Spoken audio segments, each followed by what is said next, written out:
I'm gonna be moving a lot because I do that. Okay, well, just don't move out. You're gonna talk? You're gonna do some talking, Andrew? Sorry. We can hear you. Don't worry about it. Carry on. We'll edit him out. I guess to talk about maybe book 3 a little bit is the description of Corks and the world building that you're doing is just Corks? I love Corks. This world. I would write the whole thing in Corks if I could. Yeah. But I actually think that doing it like this is the best way to do it because I think it's going to leave people wanting more. Sure. And I mean, you probably won't get all of Hargon, in the whole series, or not the first series anyway.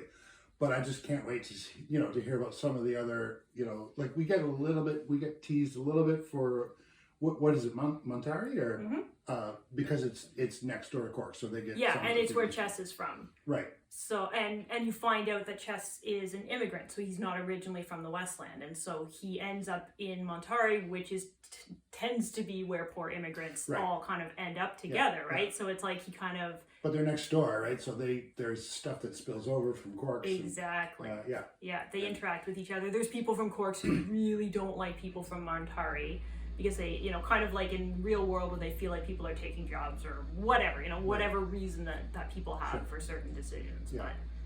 But then there's, and again, maybe this is a bit of a teaser, but in book 3, there's like Corks is poor, right? It's dirt poor, but there's this community feeling, right, where they help each other, and I love that. I just really like that. They're there for each other. Yeah, well, I kind of modeled that in my head, and I should preface this by saying I know nothing about New York City, but it was so New York City for me. I wanted to create this very, kind of like the Bronx, or, when you're from a certain area, it's kind of like known for a certain thing, and that's what I wanted. I wanted it, even within Corks, I wanted them to kind of know what community each one was from, depending on kind of how they behaved and talked and that kind of thing. Right. And they are very tight around their community. It's like, even if they don't know you, if they know you're from the same community, they're gonna defend you and protect you, and you're gonna be one of them kind of thing. And you just see that sense of togetherness. Right, and I love the slang. Yeah, I mean, the slang is the best. Writing and the slang fact that you put, was like my favorite thing. The fact that you put a glossary in the back of book 3, just so that people get, like, because a lot of the slang in that glossary is not in the book. There's some that's right? not in this book.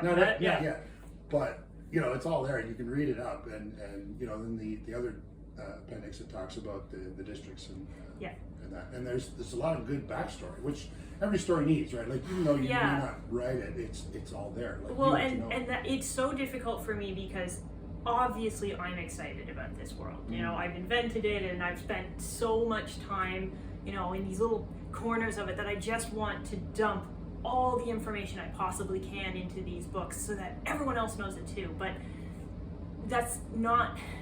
it doesn't really work when you try and do that. I actually ended up editing a lot out of book 3 because it just got too descriptive and it slowed the story itself down. Yeah. But it was so heartbreaking for me because I'm like, no, I want you to know this.